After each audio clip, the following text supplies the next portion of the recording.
Hello, good morning செல்ல பிள்ளைங்களா, அன்பு உள்ளவங்களுக்கு காலை வணக்கம். அம்மா இன்னைக்கு சிம்பிளா, ரொம்ப ரொம்ப சிம்பிளா நம்ம வீட்டில் இருக்கிறத வச்சுதான் டிஃபன் செய்ய போறேன். பிடிச்சிருந்தா பாருங்க. இந்த மாதிரி எல்லாரும் செஞ்சு சாப்பிட்ருப்பீங்க. இருந்தாலும் நான் என்ன செய்யறேன்றதை உங்களுக்கு தெரியப்படுத்தணுமே தான் நான் இந்த வீடியோவில் போடுறேன். இட்லிலாம் மீந்தா தூக்கி போட்டுடுவாங்க. நான் அப்படி தூக்கி போட மாட்டேன். இருக்கிறத வச்சு தான் கடவுள் நமக்கு வாழ்க்கை பண்ணணுன்ற நிலைமை கொடுத்துக்கிறோம். அதனால இன்னைக்கு நைட்டு இட்லிமா, இன்னைக்கு நைட்டு இட்லியை ஒரு 8 இட்லி மீந்து போச்சு. 8 இட்லி தூக்கி போட மனசு வரல.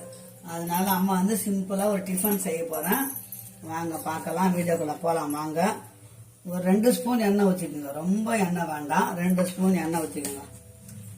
சிம்பிளா தான் செய்வேன் அம்மா.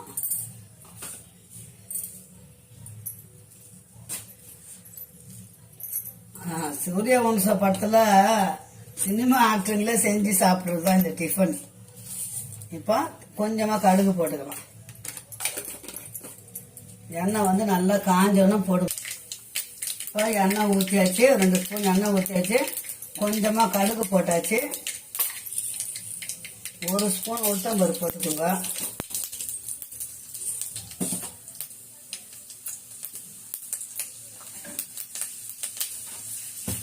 இந்த உளுத்தம்பருப்பு, கடலப்பருப்பு இதெல்லாம் நம்ம நல்லா வறுத்துட்டு மென்று சாப்பிடும்போது கொஞ்சம் நல்லா இருக்கும், சாப்பிட்றதுக்கு நல்லா இருக்கும்.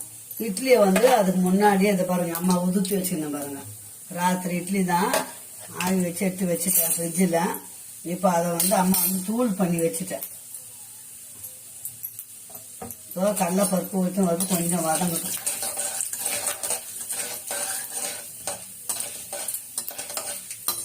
ஒரு செகண்ட்ல செய்யற வேலை பிள்ளைங்களா இதெல்லாம். இப்போ கருவேப்பிலை போட்டுக்கலாம். மிளகா ஒரு 2 மிளகா போட்டுக்கலாம். 3 மிளகா போட்டுக்கிறேன். பச்சை மிளகா, அந்த வீட்டில் வந்த மிளகா பழுத்து போச்சுருந்தா நான் அப்படியே அரிஞ்சு போட்டுக்கிறேன். ஒரே ஒரு வெங்காயம்.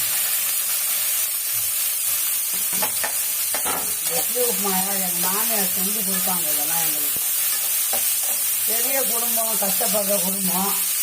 அப்போ என்ன பண்ணுவாங்க, மீந்துச்சுன்னா இட்லியை அப்போல்லாம் ஆட்டுக்கல்ல தான் ஆட்டுவோம். மாவு உட்காந்து சுட்டுட்டு மீந்துச்சுன்னா இந்த மாதிரி தான் செஞ்சு கொடுப்பாங்க. அப்போல்லாம் ஃப்ரிட்ஜு எது ஒன்றும் கிடையாது.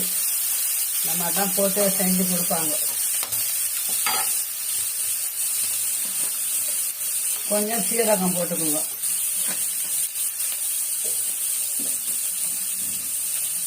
சுட்டு பெருங்காயம், ஜீரணம் ஆகிறதுக்கு. சீரகமும் பெருங்காயமும் ஜீரணம் ஆகிறது. கொஞ்சம் நல்லா வதங்கட்டும். நம்ம ஏற்கனவே இட்லியில உப்பு போட்டுக்கிறோம் பிள்ளைங்களா, உப்பு போட்டுக்கிறோம். அதனால கொஞ்சமா உப்பு போடும், ரொம்ப உப்பு வேண்டாம்.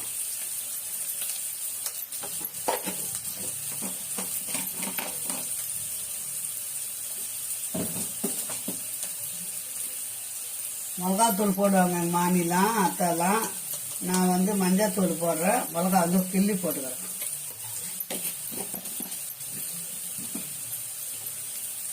இவ்வளோதான் அது செய்ய வேண்டிய பொருளே, இவ்வளோதான் வேலையே.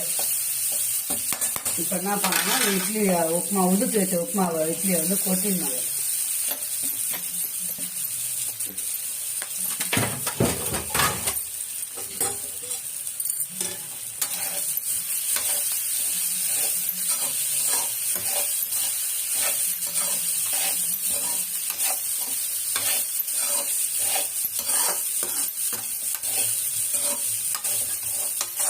நம்ம ரவை போட்டு உப்புமா எப்படி செய்யறோம், அரிசி ரவை எப்படி உப்புமா செய்யறோமோ அந்த மாதிரி தான் இருக்கும் டேஸ்ட்.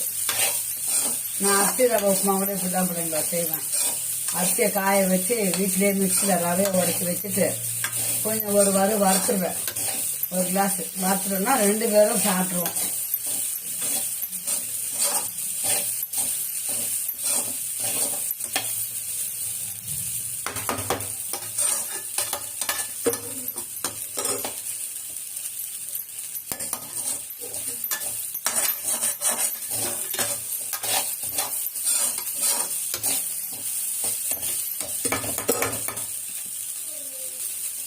குழந்தைங்களுக்கெல்லாம் கொடுக்கும்போது நாங்கள் என்ன பண்ணுவோம், சரி நான் என் பசங்களுக்கெல்லாம் 2 கேரட்டை திருப்பி அதில் போட்டுடுவேன். போட்டுட்டு அப்படியே கலரி கொடுத்தோம்னா குழந்தைங்க பார்க்கறதுக்கு கலர்ஃபுல்லாக இருக்கும், சாப்பிட்றதுக்கும் நல்லா இருக்கும். இப்போ குழந்தைங்க சைலண்டாக சாப்பிடுவாங்க. அப்படிதான் இந்த கஷ்டத்தில் பிள்ளைங்களெல்லாம் வளர்த்தோம். கேரட்டு போட்டோம்னா சூப்பராக இருக்கும். அவ்வளோதான் பிள்ளைங்களா, சூப்பரான இட்லி உப்புமா ரெடி ஆயிடுச்சு. நீங்கள் குழந்தைங்க கொடுக்குற மாதிரி இருந்தால், அதாவது 10 வயசு மேலே பிள்ளைங்க நல்லா சாப்பிடலாம். நல்லா 2 கேரட்டை துருவி போட்டுக்கோங்க.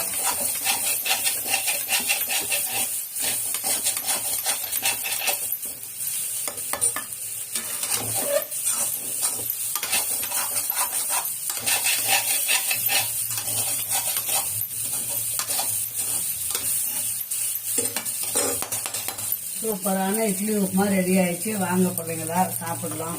என்னடா அம்மா பழசை செஞ்சுட்டு கூப்பிடுறேன்னு நினைக்காதீங்க. என்னைக்கு நான் உங்ககிட்ட சொல்ற ஒரு வார்த்தை தான் அது. அம்மா சாப்பிட போறோம்.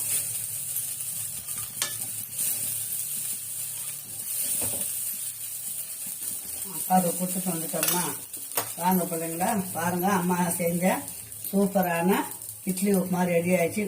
ஓகே, பாய். சேனல்ல மீண்டும் ஒரு நல்ல வீடியோ சந்திக்கலாம். பாய்.